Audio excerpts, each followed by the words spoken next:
नमो बुद्धाय, जय भीम. विद्या, प्रज्ञा, करुणा, शील व मैत्री या पंचतत्वांनुसार प्रत्येक विद्यार्थ्याने आपले चारित्र्य बनविले पाहिजे. मित्रहो, छत्रपती संभाजीनगर तत्कालीन औरंगाबाद येथील मिलिंद महाविद्यालयातील बोधी मंडळाच्या विद्यमाने दिनांक 12 डिसेंबर 1955 रोजी सभा भरविण्यात आली होती. या सभेला मार्गदर्शन करण्यासाठी डॉक्टर बाबासाहेब आंबेडकर यांना निमंत्रित करण्यात आले होते.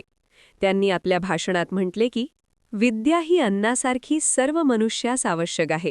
प्रत्येकाला तिचा लाभ झाला पाहिजे. मनुष्य रागीट असला तर त्याच्यावर टीका करू नये. राग 2 प्रकारचे असतात. 1 द्वेषमूलक, 2 प्रेममूलक. जो कसाई असतो तो कुऱ्हाड घेऊन जातो, त्याचा राग हा द्वेषमूलक असतो. आईने आपल्या मुलाला चापट मारली तर तिला कोण काय म्हणेल? तिचा राग असतो तो प्रेममूलक असतो. मुलाने सदाचारी व्हावे म्हणून आई मुलाला मारीत असते. माझा रागही प्रेममूलक आहे. तुम्ही सर्वजण विद्या शिकण्यासाठी आला आहात, पण माझ्या मते केवळ विद्याच पवित्र असू शकत नाही. विद्येबरोबर भगवान बुद्धांनी सांगितलेली प्रज्ञा म्हणजे शहाणपणा, शील म्हणजे सदाचारानं संपन्न असं आचरण, करुणा म्हणजे सर्व मानवजाती संबंधी प्रेमभाव आणि मैत्री म्हणजे सर्व प्राणीमात्रांविषयीची आत्मीयता, या 4 पारमिता असल्या पाहिजेत, तरच विद्वत्तेचा काही उपयोग आहे. विद्येबरोबरच मानवाजवळ जर करुणा नसली तर तो कसाई आहे, असे मी समजतो.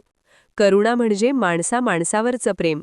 याच्या पुढेही मनुष्य गेला पाहिजे व त्याने मैत्री संपादन केली पाहिजे. विद्या, प्रज्ञा, करुणा, शील व मैत्री या पंचतत्वांनुसार प्रत्येक विद्यार्थ्याने आपले चारित्र्य बनविले पाहिजे आणि या मार्गाने एकट्यानेच जावे लागले तरी मनोधैर्य व निष्ठा राखून गेले पाहिजे. मित्रहो, महामानव डॉक्टर बाबासाहेब आंबेडकर यांचे विद्या, प्रज्ञा, करुणा, शील व मैत्री या पंचतत्वांनुसार प्रत्येक विद्यार्थ्याने आपले चारित्र्य बनविले पाहिजे हे भाषण सदर डॉक्टर बाबासाहेब आंबेडकर लेखन आणि भाषणे खंड 18 भाग 3 मधील आहे. व्हिडिओ आवडल्यास अवश्य लाईक करा, सबस्क्राईब करा, शिवाय इतरांना शेअरही करा. जय भीम, जय बुद्धाय.